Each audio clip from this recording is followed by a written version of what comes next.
While there are no foodstuffs I'd ever want to rule out, there are just certain ingredients I couldn't live without.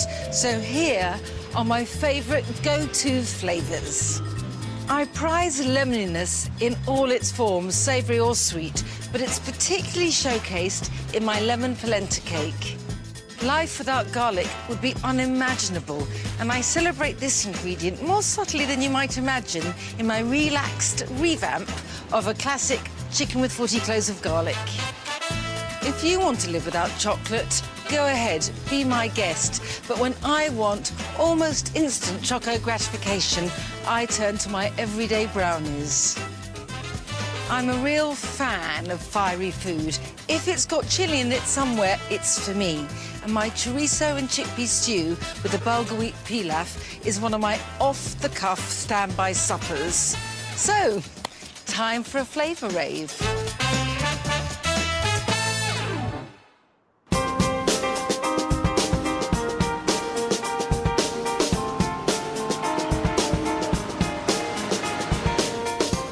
Of things, if I need to do some shopping, it means the supermarket. I mean, and that's fine, that's just life. But when I can, I love going to small specialist shops. I mean, they're just like grottos of deep, deep delight. I mean, look at these shallots, aren't they beautiful? And I love that they're in a basket. There's something just so uplifting about beautiful food, certainly for me. I mean, I love these. I'm frightened I'll drop them, but look, another basket. These little artichokes, aren't they just exquisite? Can't paint, so I have to cook. Oh, and this is so gorgeous. These are pink garlics from France, new seasons. Really beautiful rose, almost puce, actually, the skins. I mean, for what I'm cooking, regular garlic is completely all right, but I feel like a treat. Do you think this will make a fantastic bridal bouquet?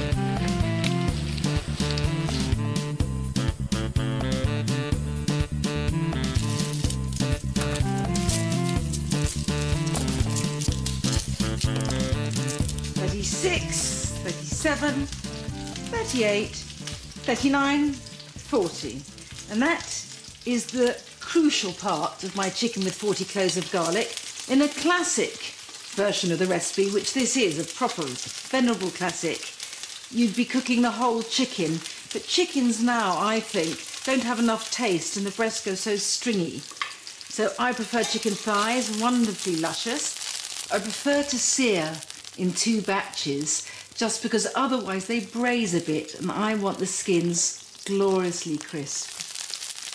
So into the pan go the spring onions and a bit of thyme. I mean, I've got some fresh thyme, but obviously you can use dry thyme if you have it. Just a few leaves from some sprigs. I just adore thyme.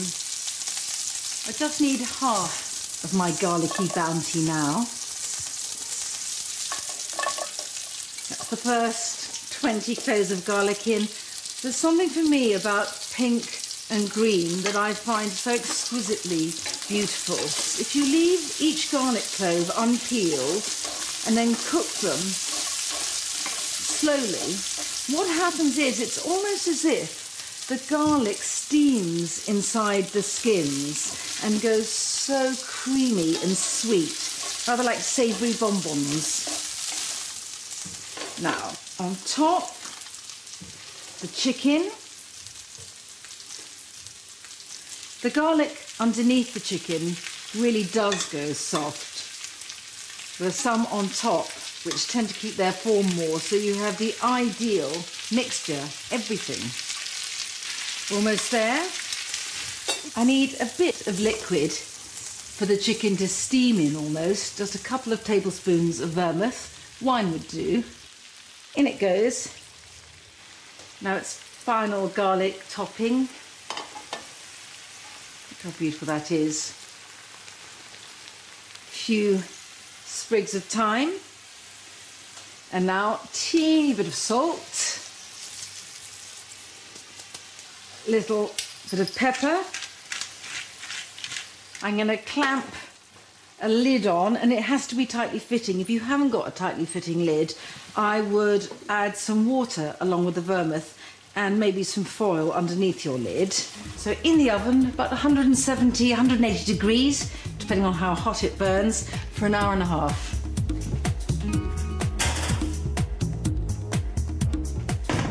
Now this is a moment worth waiting for. Look at that golden gloriousness. Little bit of fresh thyme just to perk it up, because you can never have too much stewing in my book. So there we have it. My famous chicken with 39 cloves of garlic.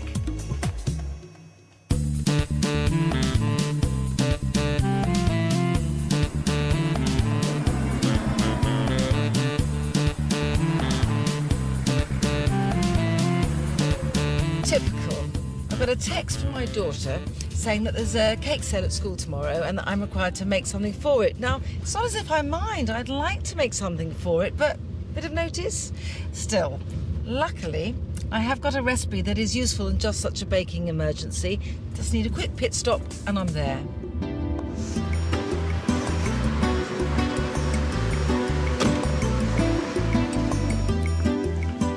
There are many questions in life to which chocolate seems to be the answer, but here it really is the answer.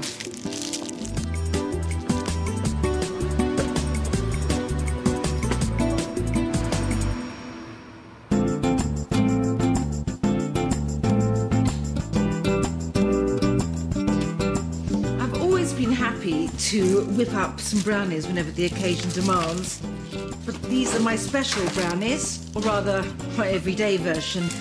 Perfect for a last-minute bake sale when you haven't got the patience or the time to shop. I wouldn't normally use ordinary newsagent milk chocolate in cooking, but the fact is this particular brownie relies on a great deal of cocoa rather than good dark chocolate to make the batter, and the cocoa is so dark, so elegantly smouldering, that a jaunty bit of milk chocolate is just right. That will do, and the rest is really simple. The only difficult thing is not eating this chocolate while I make the brownies. So, heat on low. Perfect. And as for the mixture, I need 150 grams of unsalted butter, preferably soft like this so it melts easily. And on top of that, some sugar. And the sugar I want is light muscovado, 300 grams. And on top of the sugar, some cocoa. Now, all those 75 grams does seem like an extravagant amount. It's much less extravagant than good quality dark chocolate, but so luscious. I want to stir in this Aztec earth mound of cocoa. Look at that. I feel lost. What a good place to be lost in. I'm going to snap myself out of it. To business. I want 150 grams of flour. This is plain flour. And a teaspoon of bicarb. Stir in. We're almost there. In fact, it might be wise to take the pan off the heat altogether. Now that mixture is a bit dry and dull now, but don't worry. The remedy lies in 4 eggs, a splosh of vanilla, and just want to whisk these just so they're combined. I don't need too much air. I mean, there's enough in it anyway to make the brownies rise a bit. They will fall afterwards as they cool, but if I were to whisk these too much, they would rise too much and fall too much. So now just to unite the two, there's a time and a place for patience, but it's not now. And don't worry if you haven't got time to pop out for a bit of chocolate, or if you haven't got any light muscovado sugar in the house, you could just use white sugar, up the butter to 175 grams and the cocoa to 100 grams. Right, the chocolate rubble, untouched as yet by me.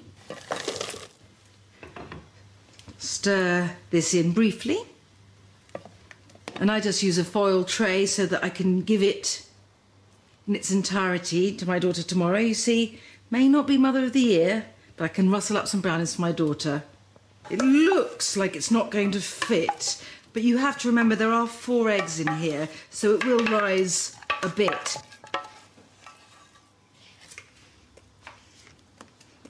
Look at that, like Florentine marbling. The power of cheap confectionery. This just needs to go into the oven. It's 190 degrees for about 20 minutes. That's done.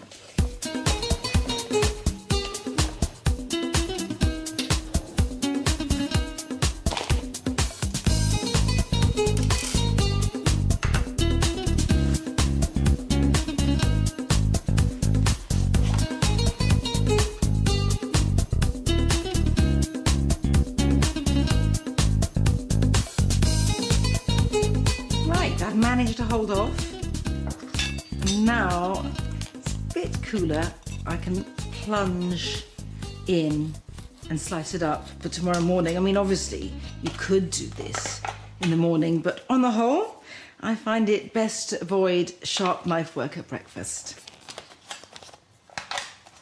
I like the squidge as the knife goes in.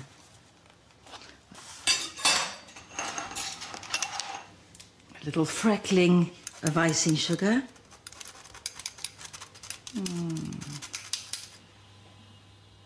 I'll wrap it in the morning.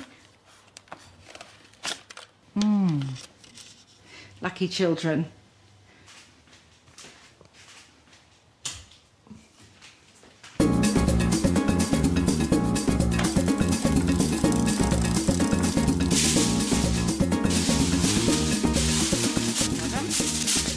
Good day. Thank you. And a bit more notice next time. Bye.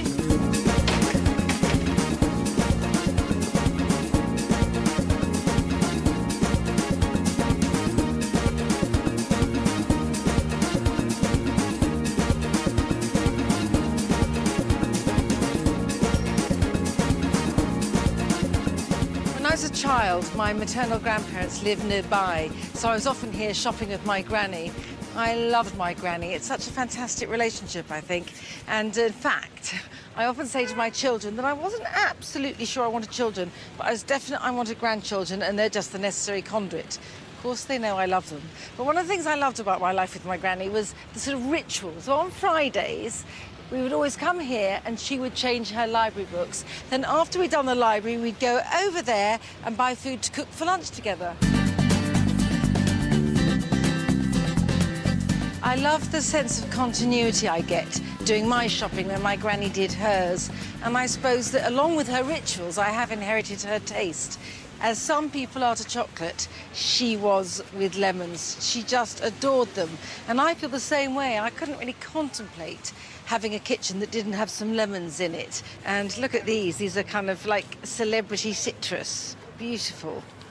They are really the essential for my lemon polenta cake, which is just so zingy and sharp. I do need a few other ingredients too.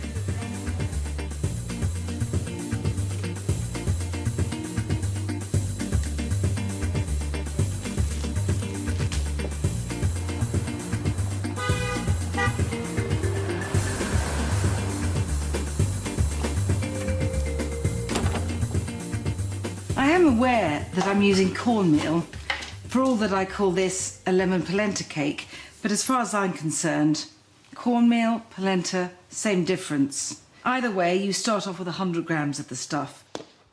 And this cake doesn't have flour, so along with the cornmeal, I'm using ground almonds, this time 200 grams. This makes the cake so fantastically tender and damp, and I love that. On top of the ground almonds and cornmeal, I want 1½ teaspoons of baking powder. So I'm going to give this a bit of a shake down, shake up really. And And now the rest of the cake. I want 200 grams of soft unsalted butter and 200 grams of caster sugar. I'm going to use an electric mixer to cream the butter and sugar, but you know, you wouldn't have to be tremendously athletic to do it with a wooden spoon. There's something about this cake. The lemon in it seems to work in some alchemical way to point up the eggy butteriness of the cake. It's a fantastic mixture. Before I start adding the eggs, I'm going to put a teeny bit of the dry ingredients in just to stop any curdling. Not that I mind tremendously if that does happen.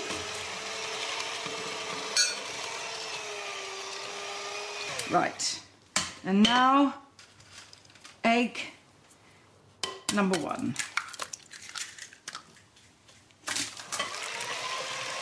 Some more of the dried ingredients. Egg number 2. Bit more of the dried ingredients. In fact, a lot more this time.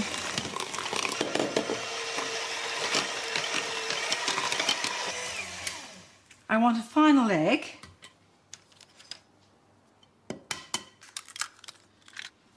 And then mix it all up. Look at the yellowiness of this batter. So uplifting. The last touch is some lemon. Giant lemon. Normally I'd use the zest and juice of 2 lemons, but really these are monsters, these mega lemons, so 1 is more than enough. Lovely smell. This is when I really feel I'm in Italy, when I can smell the lemon grating.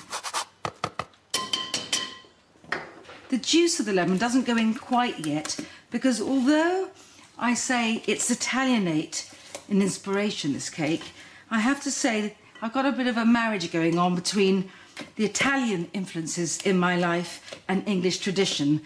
Because what this cake really is a form of lemon drizzle cake, only the lemon syrup I'm making doesn't get drizzled over a loaf cake, but over a shallow golden disc. I like it because it makes this cake a really fantastic pudding for a supper party, as well as being entirely suitable to offer sprightly comfort at tea time. I've got the oven preheated to 180 degrees, and this cake needs about 40 minutes to cook. So, to the oven, al forno.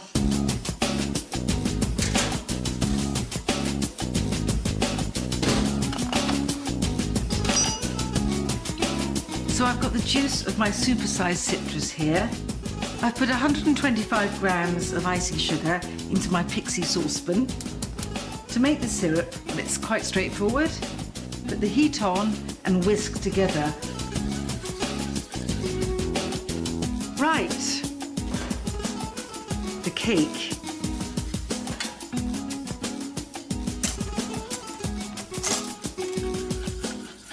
Really, all you need to make the syrup is to make sure that the icing sugar melts in the hot lemon juice. And that's it. Time to move along. And I am going to try and spring the cake. That's it.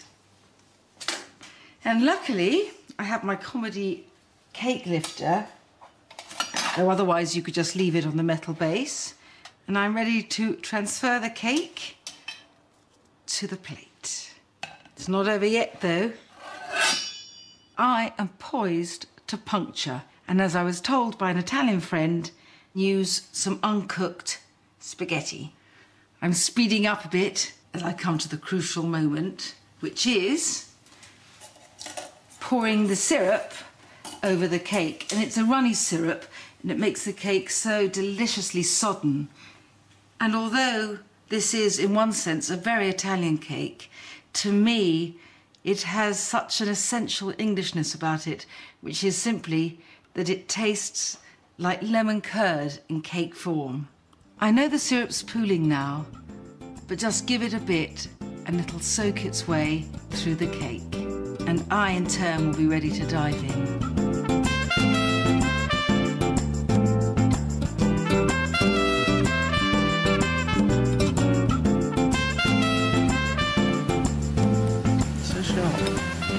My cheeks are squeaking.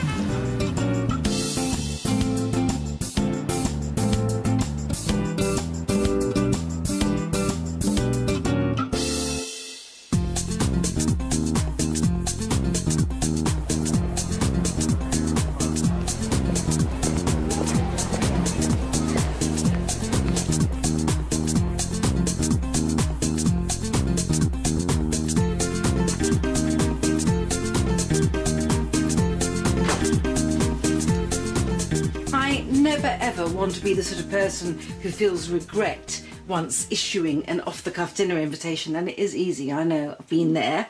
So I think it pays to be prepared, and this is where my pantry comes in. I fly by Thailand for some coconut milk, and I know that along with, say, some curry paste, I can forage about in the fridge and I have got a fantastic dinner, either curry or an exotic soup.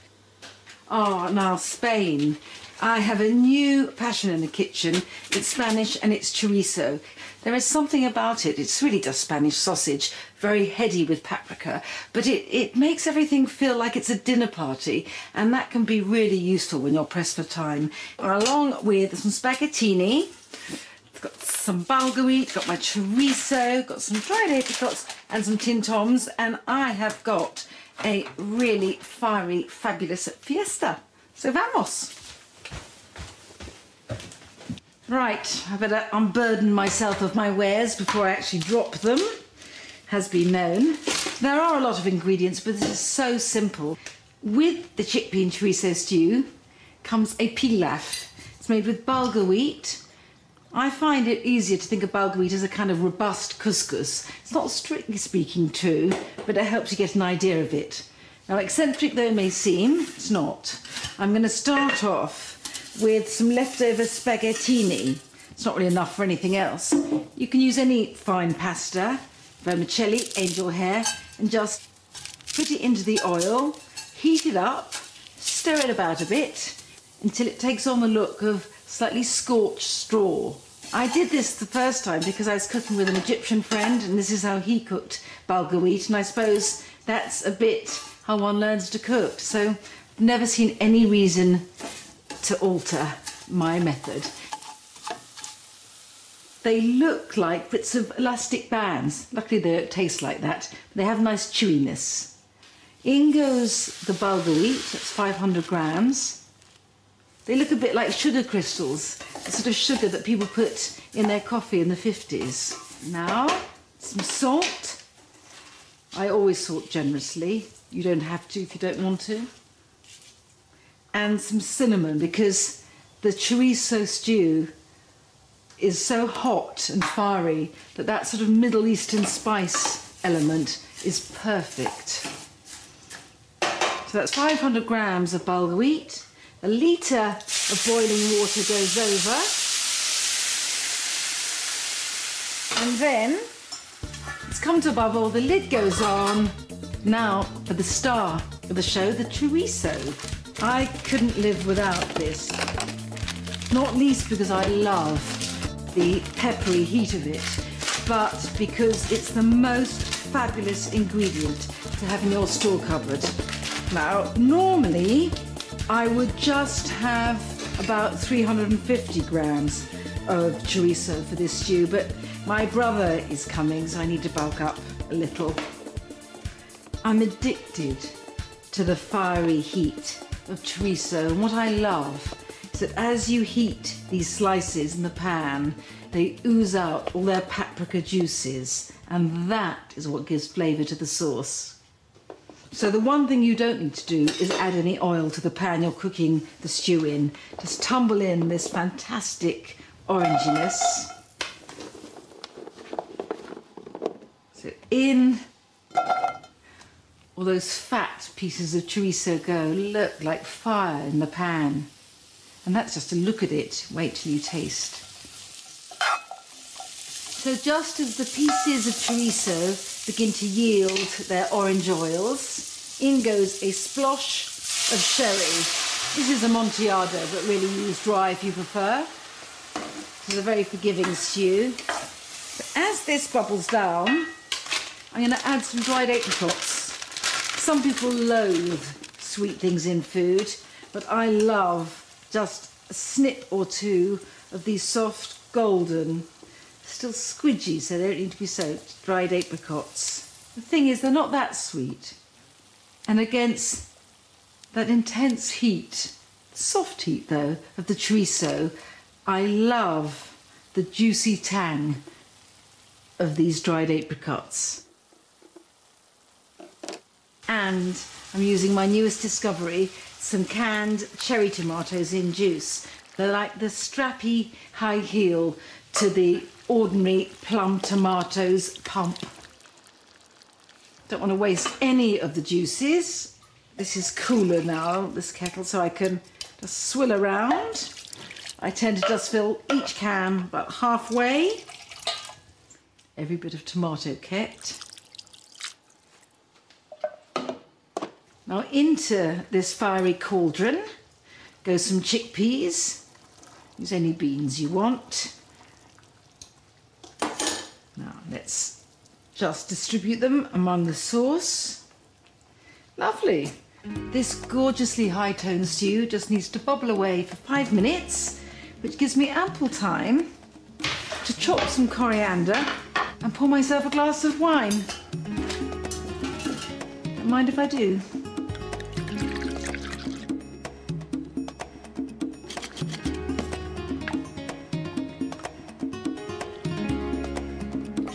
I'm sorry if this sounds boastful, but really, this is not bad for an off-the-cuff supper.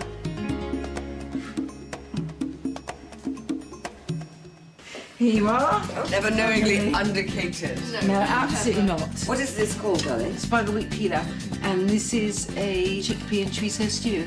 Savannah's having that one. Thank you.